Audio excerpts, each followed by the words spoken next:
pernah duduk. Dikira mah itu apa? Ini batang kelapa kali kan. Pas dia duduk itu jalan, gitu, bergerak gitu kan, kurang lebihnya 10 meter lah.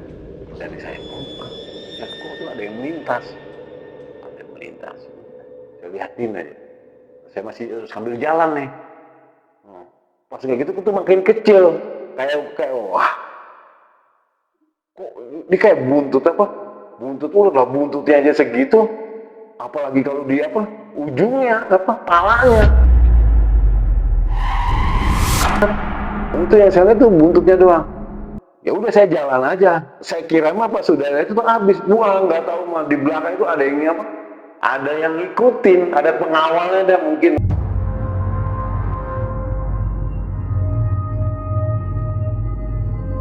Assalamualaikum warahmatullahi wabarakatuh. Sobat Menyingkap Malam, apa kabar? Senang sekali saya bisa hadir kembali menemani malam Anda dengan membawakan kisah-kisah goib, mistis, dan nyata tentunya. Semoga sobat semua dalam keadaan sehat walafiat dan dilancarkan segala urusannya. Amin, amin ya robbal alamin. Di hadapan kita sudah ada Pak Haji Jainuddin nih, yang malam ini akan menceritakan kisah mistisnya pada tahun 1994. Sobat jangan buru-buru tidur ya, sebelum mendengarkan kisah dari narasumber kita ini. Bagaimana tentang keseruan kisahnya? Saya juga penasaran nih. Langsung aja kita ke Pak Haji Jainuddin. Pak Haji, Assalamualaikum Pak Haji. Waalaikumsalam. Waalaikumsalam warahmatullahi wabarakatuh. Apa kabarnya nih Pak Haji? Baik, alhamdulillah. Baik, alhamdulillah. Amin. Kesibukan apa nih Pak Haji sehari-hari? Saat ini kesibukan ya kegiatan di komunitas. Komunitas. Oke, baik. Ini punya kisah di tahun 1994 nih. Wah, ini saya baru lahir nih kayaknya nih Pak Haji. Kalau di kampung itu ada ular sebesar kelapa. Wah, ular sebesar pohon kelapa Pak Haji. Wah, luar biasa. Oke Pak Haji. Wah, ini kayak kisahnya seru banget nih. Jangan buru-buru tidur nih sebelum mendengarkan kisah dari Pak Haji Jainuddin ini yang dialaminya pada tahun 1994. Bisa ngebayangin gimana seremnya itu di tahun itu. Dimana ya lingkungan sekitar masih banyak kebun-kebun ya Pak Haji ya. Masih Betul. banyak pohon-pohon bambu ya Pak Haji. Oke baik sobat. Masih kampung lah. Mari kita saksikan kisah mistis dari Pak Haji Jainuddin ini. Jangan skip videonya biar nanti nggak gagal paham di ujung video. Mari kita saksikan sama-sama. Silakan Pak Haji Jainuddin.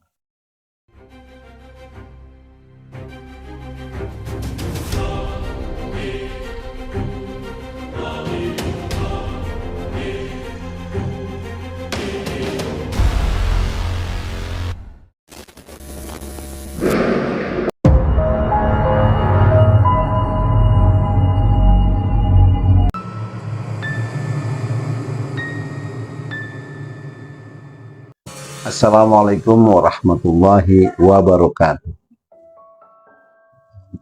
Perkenalkan, nama saya Haji Jainuddin. Ingin berbagi cerita dan kisah yang pernah saya alami pada tahun 1994 dan tahun 2022. Saya akan bercerita yang tahun 2022 terdahulu. Karena profesi saya adalah supir. Dan pada saat itu saya juga tidak bekerja tetap, cuma seorang freelance.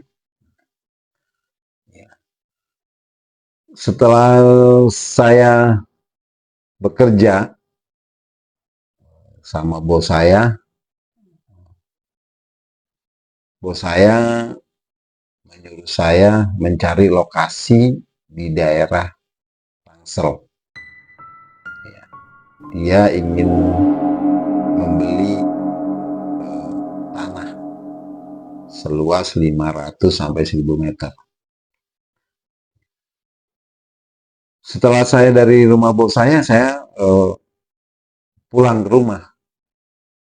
Pulang ke rumah, saya bicara dengan istri saya. Nek, saya ini kok ada perasaan berurusan dengan gaib. Istri saya bilang, "Wah, ngomong jangan sembarangan lah. Ngomong gaib-gaib." Setelah saya ngomong dengan istri saya, waktu itu ya udah berlalu begitu aja. Oh, saya ada urusan lah dengan gaib gitu. Akhirnya waktu itu berlalu. Karena saya diberi tugas oleh bos saya ingat seorang kawan di daerah Tangsel. Akhirnya saya berkunjung ke sana. Saya berkunjung ke sana, bertemu dengan kawan saya. Waktu itu namanya Jelani, sekarang orangnya udah almarhum. Jel, bos gua nih lagi nyari sebidang tanah di daerah sini. Lu ada nggak? Wah, ada, kalau yang mau jual mah banyak gitu. Lu yang mau beli juga susah. Benar, gue juga ada temen nih, dan gue juga sering nongkrong di rumah dia. Ya udah, kalau begitu kita kesana dah. Coba kita tanya. Ada, berangkatlah nih saya nih dengan teman saya. Berangkat, saya mengucapkan assalamualaikum warahmatullahi wabarakatuh. Ya, saat itu saya tidak banyak bicara. Yang banyak bicara adalah teman saya kepada temennya lagi itu. Dijelasin lah kedatangan ini teman saya, bla bla bla, mau cari lokasi lah gitu kan. Ya, baru saya ngobrol. Oh iya, ada. Gitu. Terus maunya seperti kayak apa? Oh iya, itu ada di sebelah sana lokasinya. Oh ya udah nanti kita lihat. Nah, sebelum saya melihat lokasi itu, akhirnya kan kita nih ngobrol ngalor ngidul ya kan. Nah, tiba-tiba temennya teman saya ini minta KTP saya. Ya. Bang, bawa KTP enggak? Wah, buat apa bang? Enggak, saya pengen lihat aja. Saya keluarin, saya tunjukin KTP saya. Tiba-tiba temennya teman saya ini ngomong, bang, abang hati-hati nih, di bulan ini nanti abang bakal dapat kecelakaan. Dekat aja hati saya kan gitu. Emang kenapa bang? Ini ada orang yang nggak suka sama abang. Ya,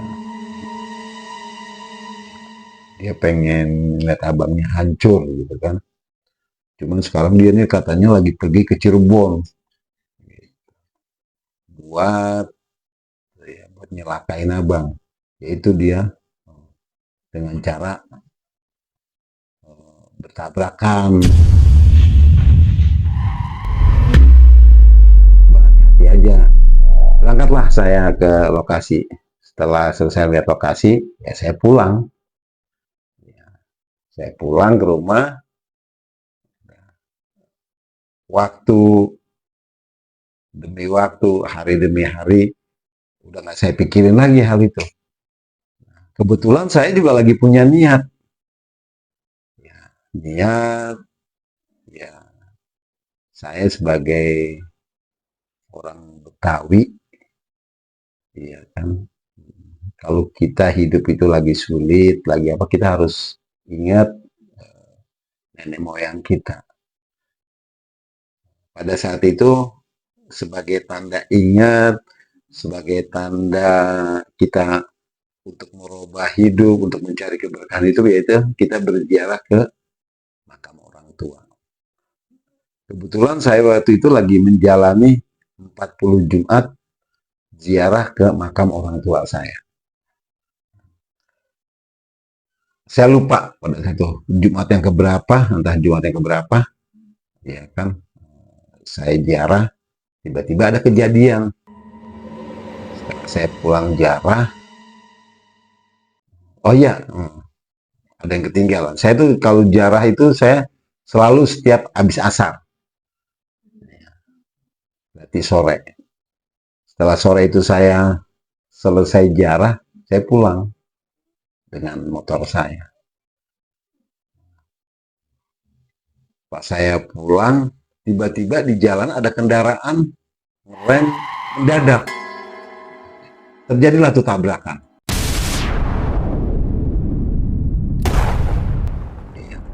Tabrakan saya sampai salto, sampai jumpalit kalau kata orang kita. Tapi saya nggak ada yang merasakan saya sakit, nggak ada apa-apa, biasa-biasa aja. Dan orang yang saya tabrak yang mendadak itu juga nggak nyamperin saya, langsung aja dia pergi begitu aja. Sebenarnya spabotnya dia rusak, dia udah pergi begitu aja. Sampai ada security itu kebetulan di depan ruko-ruko, udah, bang nggak apa-apa bang, nggak apa-apa bang, nggak bang, nggak apa-apa, udah, saya jalan pulang. Saya jalan pulang, saya cerita sama dia, Nek, saya tadi habis ziarah tabrakan, tapi saya nggak apa-apa. Dan saya sih alhamdulillah nggak apa-apa. Cuman ya ada itu, saya kebetulan kan pakai jaket. Cuman jaket saya tuh robek tapi kayak diiris-iris. Kalau nggak salah kayak ada 3 irisan jaket. Tapi kayak diiris gitu, kayak diiris, kayak diseset kayak pisau. Udah, setelah itu udah. Kejadian itu masih saya anggap hal biasa aja, nggak ada apa-apa lah, soalnya nggak ada apa-apa. Nah besoknya hari Sabtu, saya ditelepon bos saya suruh bawa mobil. Sabtunya itu saya berangkat. Saya biasa, ya namanya saya supir, habis ngatur-ngatur bos, saya pulang. Nah, pas pulang itu, pas keluar dari komplek dia, jalan, tempatnya sepi. Saya udah tahu pas waktu jalan motor itu, ada motor nih. Ada motor di samping saya, sebelah kanan saya udah di pinggir, sebelah kiri. Nah, tapi pas di satu klaster ke satu lain, dia belok. Motong saya belok. Nah, terjadilah tabrakan lagi. Saya juga sampai terpental juga. Cuma pada saat itu saya luka, tangan saya ada luka. Sampai berdarah dan kaki saya ada luka. Dalam perjalanan saya pulang, saya berpikir, dengan teman saya, waktu saya cari lokasi, hati-hati, apakah ini gitu, yang dimaksud apa omongan saya dan omongan teman saya. Saya ngomong sama diri saya lagi berurusan apa, kayaknya saya ada hal-hal gaib gitu kan. Dan terus juga tuh waktu saya nyari tempat itu, teman saya itu ngomong, hati-hati bang, abang bakal ada yang mau buat cilaka. Otomatis dong saya berpikir, karena bukan satu kali. Kecuali kalau misalnya seminggu lah, ini hari Jumat saya tabrakan, hari Sabtunya saya tabrakan lagi. Jadi bikin. Pada saat itu hati saya juga jadi mikir, ke depannya akan ada kejadian apa lagi. Tapi saya sebagai orang Muslim dan saya diajar oleh orang tua saya, mungkin ada bacaan apa ya, saya selalu berdoa. Saya minta diberi keselamatan, dan saya juga lagi menjalani niat yang baik, bukan untuk hal yang macam-macam, karena untuk keselamatan hidup saya, untuk kesejahteraan hidup saya, yaitu menjalankan niat jaro selama 40 Jumat.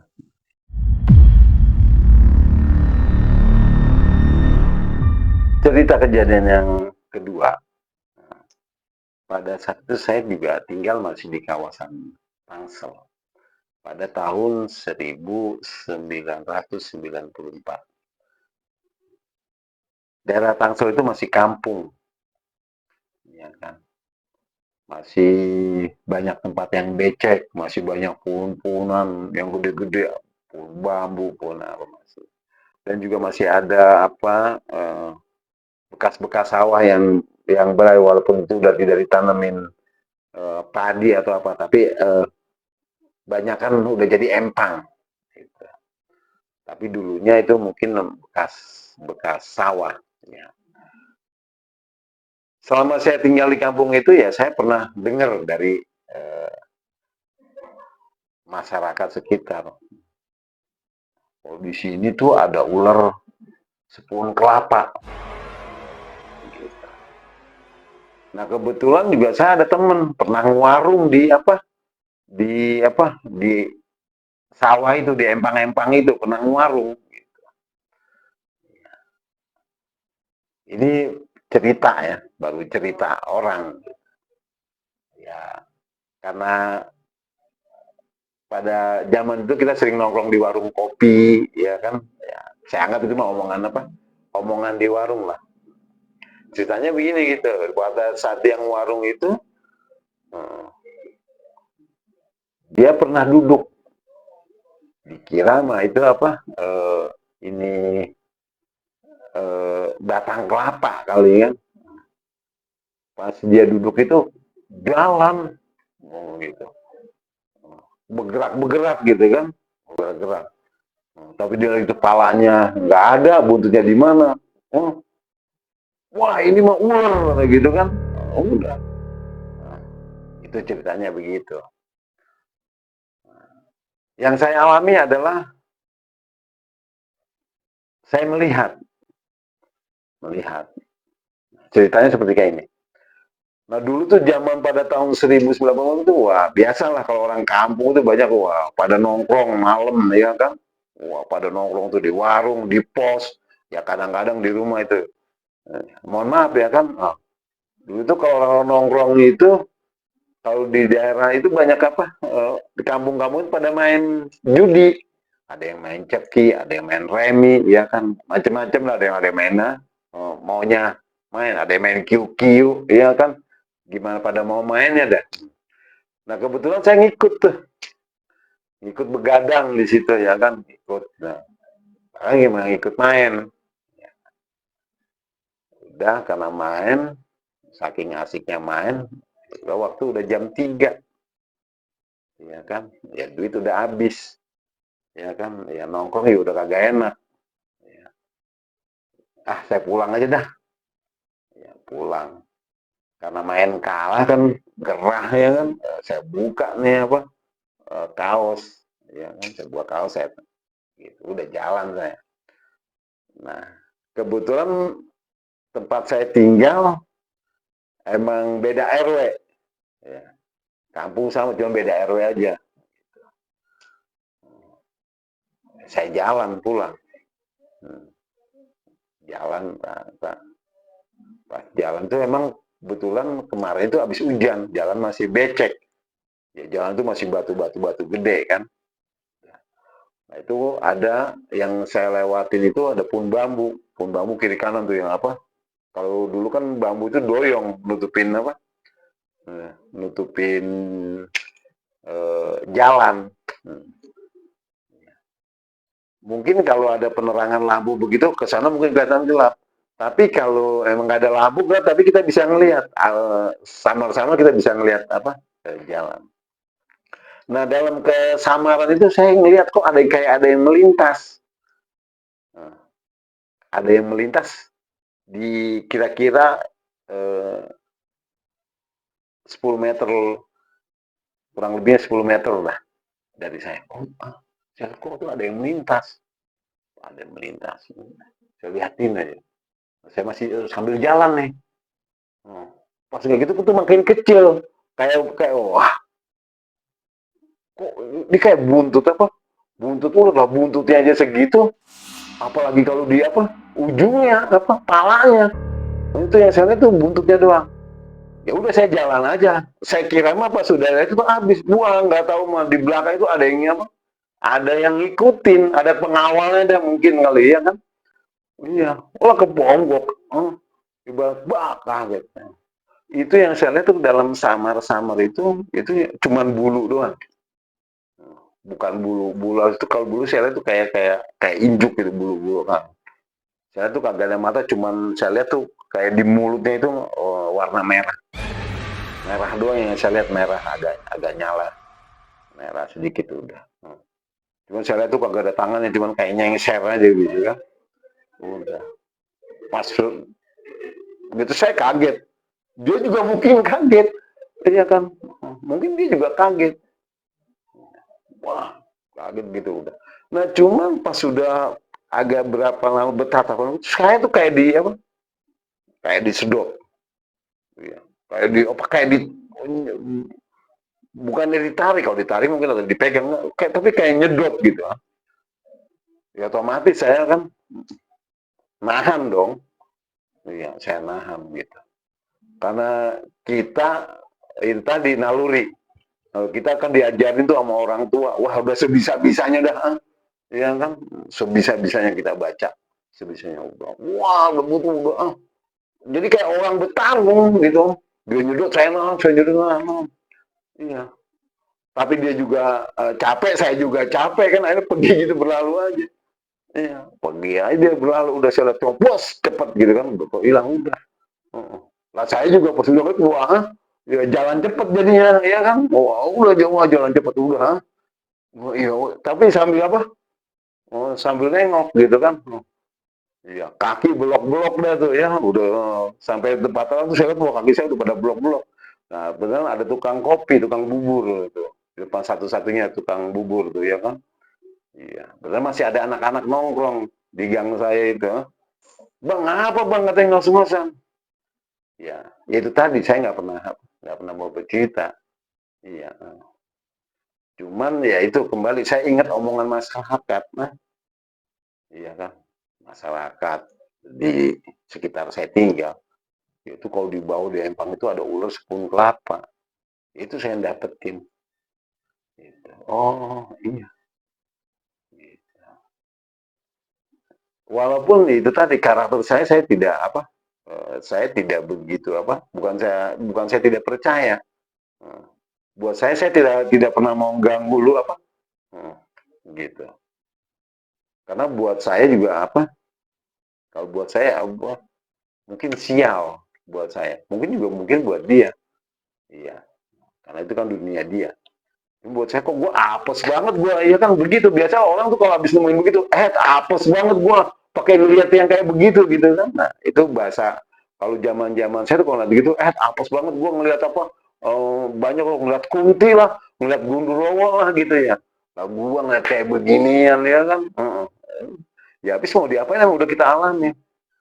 Nah cuman saya sering banyak melihat dan mendengar masyarakat, sering orang katanya dibawa kalong wewe, dibawa apa, oh begitu. Jadi itu tadi dia bukannya dibawa pergi di apa, dipegang, oh ternyata dia tuh nyedot. Oh begitu rasanya kalau kita dibawa apa, dedemit, ya kan? Oh dibawa makhluk halus tuh seperti kayak itu, disedot gitu. Nah, itu yang saya alami. Jadi pas sudah kejadian itu, kalau saya lewat ke situ itu, di sini nih gua, iya, ya itu tadi saya bukan tipe penakut, bukan tipe menakut. Nah, kalau orang kan biasanya kalau udah lewat situ lagi kan, mikir, iya kan, ya walaupun hati mah nggak bisa dibohongin, perasaan tuh nggak bisa dibohong. Aduh, culang-culang mah apa? nengok-nengok udah pasti ada. Nengok-nengok udah pasti ada. Oh di sini iya. Saya jangankan begitu, jalan habis biasanya tuh saya mau berangkat tongkrongan tempat main itu, iya suka lewat situ biasanya tuh habis isya jam 8, jam 9. Jadi saya kalau lewat situ, ada. Kenapa? Pernah mengalami kejadian yang kita lihat, itu pasti kita ingat. Tapi saya tidak takut, karena saya punya prinsip hidup saya. Sekali lagi saya katakan, bukan saya tidak percaya. Makhluk gaib itu ada. Cuman saya, kalau perlu mah jangan ngelihat. Gitu ya kan. Ya lu dua diem-diem aja di dunia lu. Gua mau di dunia lu, kalau perlu mah lu jangan ganggu gua. Iya. Mungkin apes kali ya, udah kalah main ketemu begituan. Kita juga tidak boleh tidak percaya. Kita harus percaya dengan yang gaib. Karena bukan apa, kalau kita tidak percaya dengan yang gaib, berarti kita tidak percaya dengan Allah. Allah itu gaib. Jadi makhluk Allah itu yang gaib itu ada jin, ya kan, ada malaikat. Jadi dia bisa bisa melupain apa aja. Tapi karena itu tadi saya punya prinsip, saya itu masa bodoh, udah dunia. Dan saya juga bukan tipe orang yang harus mencari kayak gitu, ya kan? Ya mungkin nggak zaman sekarang, nggak zaman dulu. Banyak yang miara bahkan nyari. Kalau saya mohon maaf, saya nggak saya tidak pernah mau mencari kayak gitu-gituan. Biarkanlah dia di dunia dia. Kita sebagai manusia yang punya jasad, yang punya fisik yang terlihat, kita syukuri, kita memang. Itu tadi pesan saya. Kita harus percaya dengan yang gaib. Mungkin itulah sekelumit pesan dari saya. Mudah-mudahan jadi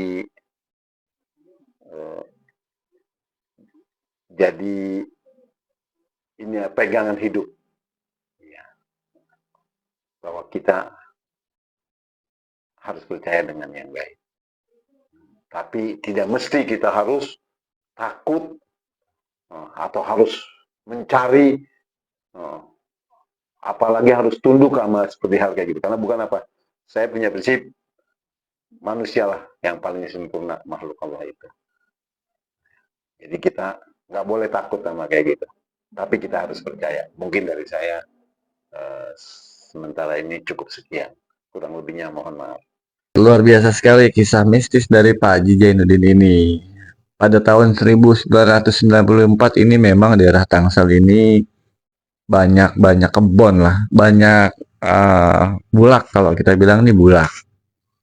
Dan kebetulan Pak Haji Zainuddin ini bukan hanya mendengarkan cerita dari warga, beliau juga langsung mengalaminya. Baik, terima kasih yang sudah menyaksikan sampai akhir sobat. Selamat malam. Saya dan Pak Haji Zainuddin pamit undur diri. Wassalamualaikum warahmatullahi wabarakatuh. Nikap malam, malam hari. Jangan kemana-mana.